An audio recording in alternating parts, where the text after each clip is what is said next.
Hi, എല്ലാവർക്കും നമസ്കാരം. എല്ലാവരും ആരോഗ്യത്തോടെ ഇരിക്കുന്നുവെന്ന് ഞാൻ വിചാരിക്കുന്നു.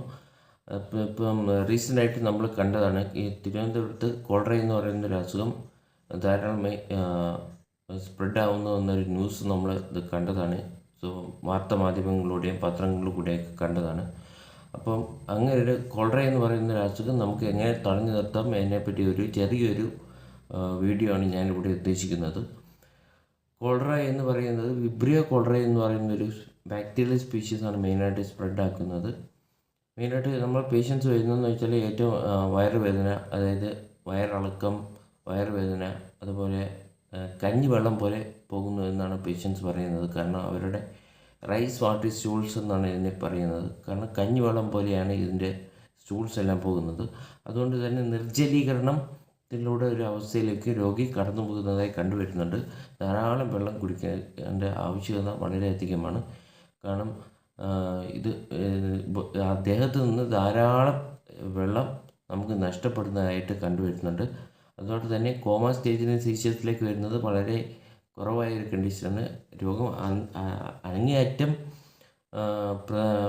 അപകടകരമാകുന്നെങ്കിൽ മാത്രമാണ് ഈ സീഷ്യസും കോമ പോലുള്ള കാര്യങ്ങളൊക്കെ വരുന്നത്.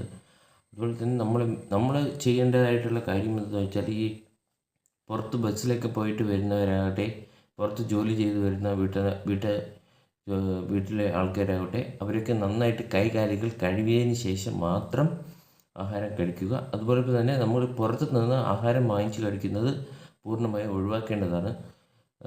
കഴിവതും നമ്മൾ വീട്ടിൽ തന്നെ ആഹാരം പാകം ചെയ്ത് വീട്ടിൽ തന്നെ ആഹാരം പാകം ചെയ്ത് അതോടൊപ്പം തന്നെ വെള്ളം വീട്ടിൽ തന്നെ ചൂടാക്കി ഉപയോഗിക്കുന്നതായിരിക്കും ഏറ്റവും സേഫായിട്ടുള്ളൊരു കണ്ടീഷൻ.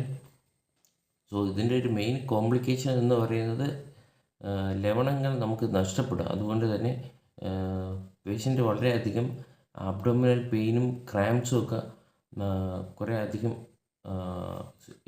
അഫക്റ്റ് ആവുന്നതായിട്ട് കണ്ടുവരുന്നുണ്ട്. അപ്പം മെയിനായിട്ട് നമ്മൾ വ്യക്തി ശുചിത്വം വളരെയധികം ഇമ്പോർട്ടൻ്റ് ആണ്. ഇങ്ങനൊരു രോഗം നമുക്ക് തടഞ്ഞു നിർത്തുന്ന സാധിക്കുന്നു.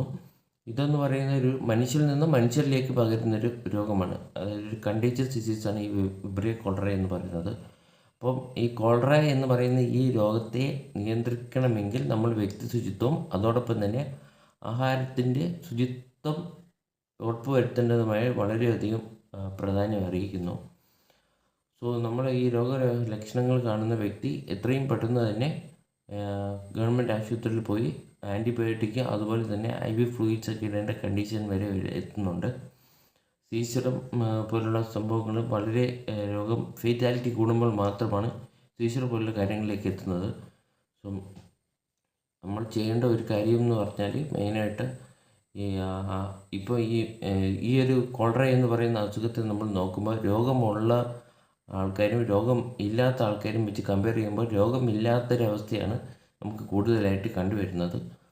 അതുകൊണ്ട് തന്നെ ഇപ്പം നമ്മൾ എത്രയും പെട്ടെന്ന് തന്നെ നമ്മൾ ശുചിത്വം മെയിൻറ്റെയിൻ ചെയ്യുക എന്നുള്ളത്, അതോടൊപ്പം തന്നെ ഈ രോഗി കൂട്ടിയിരിക്കുന്നവരും അവരുടെ കാലുകൾ നന്നായി തേച്ച് കഴുകിയതിന് ശേഷം മാത്രം ആഹാരം കഴിക്കുന്നതായിരിക്കും ഏറ്റവും ഉചിതമായ മാർഗം.